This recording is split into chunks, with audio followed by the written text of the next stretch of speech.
Fala galera, aqui é o Elias do canal Pensando Bem. O vídeo de hoje é uma autocrítica. Sim, uma autocrítica, mas não apenas a mim, mas a nós que nos identificamos como cristãos ou como pessoas religiosas. Será que a nossa religiosidade agrada a Deus? Será que é isso que Ele busca em nós? Na verdade, o título desse vídeo já responde essa pergunta, né? É verdade. Mas, afinal de contas, o que é essa religiosidade e o que é especificamente que Deus procura em cada um de nós? Qual é a diferença de uma pessoa que agrada a Deus e uma pessoa que não agrada a Deus? O que faz de mim uma pessoa mais ou menos crente?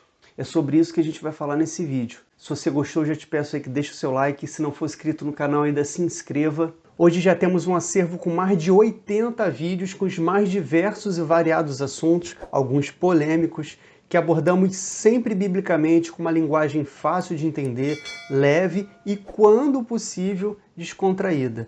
Então se inscreve aí no canal e vamos embora pro vídeo.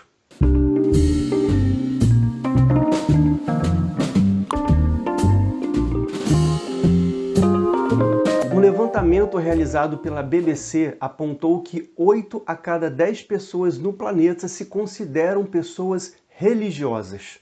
Os dados são do primeiro relatório Global Religious Landscape, Panorama Global da Religião, feito com dados de quase todo o planeta e organizado pelo Fórum PEL, sobre religião e vida pública em Washington, nos Estados Unidos. Resumindo, 80% de toda a população mundial é religiosa. E isso, é claro, a gente considera todas as religiões, o cristão, o muçulmano, o hindu e por aí vai. Mas o que de fato significa religião? Religião seria religar o homem a Deus. Religiosidade, no seu mais amplo sentido, é o termo utilizado para se referir aos numerosos aspectos da vida religiosa, seus costumes, suas tradições, seus rituais, dedicação e crença, reverenciando símbolos religiosos, adotando costumes, histórias que são contadas dos pais para os filhos, a adoção de uma doutrina como prática de vida e a crença na vida após a morte. Tudo isso caracteriza uma religião ou a religiosidade de uma pessoa. Mas galera, não podemos nos deixar enganar.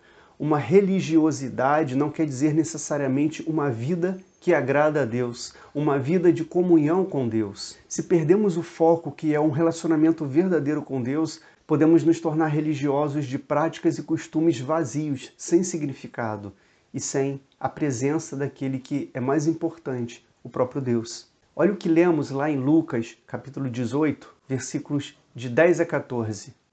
2 homens subiram ao templo para orar, um fariseu e o outro publicano. O fariseu, estando em pé, orava consigo desta maneira: Ó Deus, graças te dou porque não sou como os demais homens, roubadores, injustos e adúlteros, nem ainda como este publicano. Jejuo 2 vezes na semana e dou os dízimos de tudo quanto possuo. O publicano, porém, estando em pé de longe, nem ainda queria levantar os olhos ao céu, mas batia no peito, dizendo: Ó Deus, tem misericórdia de mim, pecador. Digo-vos que este desceu justificado para sua casa, e não aquele, porque qualquer que a si mesmo se exaltar, será humilhado, e qualquer que a si mesmo se humilhar, será exaltado. Nesse texto vemos nitidamente 2 exemplos, um bom e um ruim. Um exemplo de um homem revestido de uma religiosidade, mas que no fundo não passava de um cara arrogante, egoísta e hipócrita. E o outro não era revestido de religiosidade, mas era um cara sincero, humilde e que foi aprovado por Deus em suas palavras. E o próprio Jesus explicou isso. O mundo cobra de você aparência, mas Deus olha para o seu coração. E não importa qual é a sua aparência, desde que você tenha um coração contrito, um coração derramado na presença de Deus, um coração sincero. E aí vem a pergunta que a gente deve fazer a nós mesmos, a autoanálise que eu citei. Será que eu tenho sido um mero religioso? Ou será que eu de fato tenho sido um cristão verdadeiro? Responda a você mesmo essas perguntas, essa autoanálise, conforme eu falei no início, e aí você vai poder ter um diagnóstico espiritual de como você tem vivido. Para começar, você é uma pessoa que vai à igreja pelo hábito, para chegar lá e se sentir bem, ouvir uma boa música, ou porque de fato você sente falta, você ama, você quer estar com aquelas pessoas que estão lá? Você é uma pessoa que dá o dízimo porque tem medo de não dar esse dízimo e, sei lá, ser castigado de alguma forma? Você dá o dízimo para receber em dobro? Ou você dá o dízimo porque de fato você é uma pessoa que ama o reino de Deus e se preocupa com o crescimento, com a propagação do evangelho, com missões? Você é uma pessoa que lê a Bíblia diariamente para cumprir uma meta de leitura diária? Ou nem lê a Bíblia? Ou você é uma pessoa que de fato está sempre buscando saber mais de Deus e por isso você está sempre lendo a Bíblia, tentando entender melhor aquilo que Deus quer para a sua vida? Você canta na igreja para estar lá na frente, para as pessoas olharem para você ter status, para você chamar atenção? Ou você de fato se considera um servo de Deus que precisa usar o seu dom para servir a Ele e que você não merece nenhum reconhecimento, mas todo reconhecimento, toda glória, todo louvor tem que ser somente para Ele? Você é uma pessoa que ora quando precisa de Deus, quando precisa pedir alguma coisa a Ele, ou você é uma pessoa que está sempre em oração porque você sente essa necessidade de sentir a presença de Deus, de estar em comunhão com Ele? E a última pergunta, sobre princípios cristãos. Você é uma pessoa que quando precisa tomar uma decisão, você leva em conta se aquilo vai ser bom para você, se vai te beneficiar, se você vai tirar proveito daquilo, e você nem ora, nem se preocupa em saber qual é a vontade de Deus? Ou você é uma pessoa que está constantemente buscando cumprir os princípios cristãos, fazer aquilo que está dentro da vontade de Deus, ver se aquilo que você vai fazer ou deixar de fazer, Jesus faria se estivesse no seu lugar? Você é uma pessoa que está disposta a abrir mão, resumindo, dos princípios bíblicos, ou para você os princípios bíblicos são inegociáveis?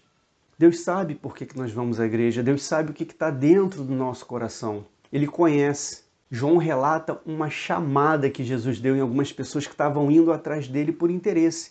Lá em João 6,26, olha o que Jesus fala. Jesus respondeu: a verdade é que vocês estão me procurando não porque viram os sinais miraculosos, mas porque comeram os pães e ficaram satisfeitos. E aí eu gostaria de complementar essa fala de Jesus com um texto que está em outro contexto, mas que não muda o significado, que o significado é exatamente o mesmo, que está lá em João 4,23. Mas a hora vem, e agora é, em que os verdadeiros adoradores adorarão o Pai em espírito e em verdade, porque o Pai procura tais que assim o adorem. Os verdadeiros adoradores são aqueles que adoram ao Pai em espírito e em verdade. Pensando bem, nós vamos perceber que o que importa de verdade não é a nossa religiosidade, mas a nossa espiritualidade. Porque Deus é espírito. E para que a gente se relacione com Ele, a gente tem que fazer isso de forma espiritual. A nossa comunhão com Deus, ela é espiritual e não física. Muitas vezes algo que não pode ser enxergada por ninguém. Ninguém vê a sua comunhão com Deus. As pessoas veem a sua religiosidade. E uma religiosidade saudável é a consequência de uma espiritualidade, de uma vida de comunhão com Deus. Porém, uma religiosidade sem a espiritualidade atrapalha mais do que ajuda, porque passa uma impressão falsa. Uma impressão falsa que muitas vezes engana a própria pessoa, que acha que está muito bem, que está forte, mas na verdade está vivendo uma religiosidade vazia. Precisamos focar na comunhão com Ele, com o Pai. Isso é o que importa. O resto é tudo consequência. O meu desejo é que a gente inclua como meta para esse ano que está começando mais de Deus na nossa vida, mais de Deus nas nossas decisões, nas nossas atitudes, no nosso pensamento. Que possamos buscar uma vida de fé e comunhão verdadeira com Deus e não apenas uma religiosidade aparente. E que para isso Deus nos ajude e que Deus nos abençoe. Se você gostou do conteúdo desse vídeo, já sabe, deixa aí o seu like, comenta, compartilhe com seus amigos. Se foi bom para você, pode ser para eles também. Se não for inscrito no canal, não deixe de se inscrever. Obrigado por ter assistido até aqui e até o próximo vídeo. Fica com Deus.